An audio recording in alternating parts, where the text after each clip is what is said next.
dog's bark ran towards him, stopped, ran back. Dog of my enemy. I just simply stood pale, silent, bayed about. Terribilia meditans, a primrose doublet. Fortune's knave smiled on my fear. For that you were pining. The bark of their applause. Pretenders live their lives. The Bruce's brother, Thomas Fitzgerald, Silken Knight. Perkin Warbeck, York's false scion. In breeches of silk of white rose ivory. Wonder of a day. And Lambert Simnel, the nail of Nans and Sutlers, a scullion crowned. All king's sons, paradise of pretenders then and now.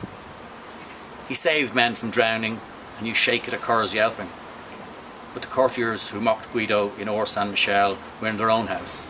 House of, we don't want any of your medieval abstrusiosities. Would you do what he did? A boat would be near, a lifebuoy, a curlick put there for you. Would you or would you not? The man that was drowned 9 days ago off Maiden's Rock. They are waiting for him now. The truth, spit it out. I would want to. I would try. I'm not a strong swimmer. Water, cold, soft. When I put my face into it in the basin of Clongowes. Can't see. Who's behind me? Out, quickly, quickly. Do you see the tide flowing quickly in on all sides, sheeting the lows of sand quickly, shell cocoa coloured?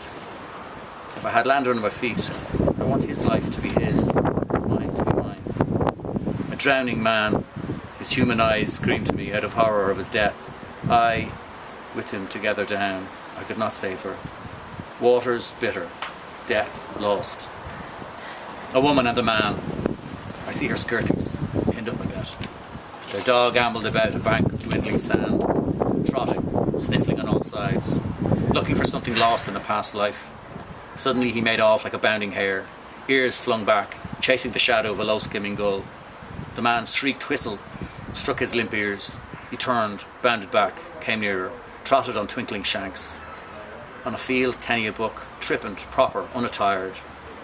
At the lace fringe of the tide he halted, with stiff forehooves, seaward pointing ears. His snout lifted, barked at the wave noise. Herds of sea morse. He surmounted towards his feet, curling, unfurling many crests, every ninth, breaking, flashing from farther out, waves and waves. Cockle pickers. They waded a little way in the water, and stooping, soused their bags, and lifting them again, waded out. The dog yelped, running to them, reared up and pawed them, dropping on all fours again, reared up at them with mutish, bearish fawning. Unheeded, he kept by them as they came towards the drier sand, a rag of wolf's tongue red panting from his jaws. His speckled body ambled ahead of them, then loped off at a calf's gallop. The carcass lay in his path. He stopped, sniffed, stalked round it. Brother, nosing closer, went round it, sniffing rapidly like a dog all over the dead dog's bedraggled fell. Dog skull, dog sniff, eyes on the ground, moves to one great goal. Ah, poor dog's body. Here lies poor dog's body's body. Tatters, out of that, you mongrel! The cry brought him skulking back to his master, and a blunt, bootless kick sent him unscathed across a spit of sand. Crouched in flight, he slunk back in a curve. Doesn't see me. Along by the edge of a mole he lolloped, dawdled, smelt a rock, and from under a cocked hind leg pissed against it. He trotted forward and lifted his hind leg, pissed quick short on an unsmelt rock. Simple pleasures of the pool.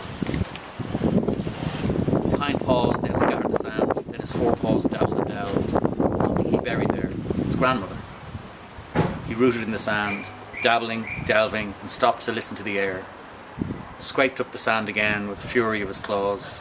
Soon ceasing, a pard, a panther, got in spouse breach, vulturing the dead. After he woke me last night, same dream, or was it? Wait. Open hallway, street of harlots. Remember.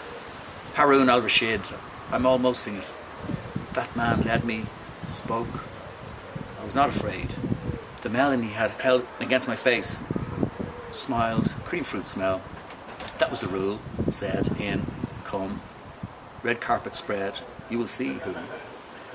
Shouldering their bags, they trudged, the red Egyptians. His blue feet out of turned-up trousers slapped the clammy sand, a dull brick muffler strangling his unshaven neck.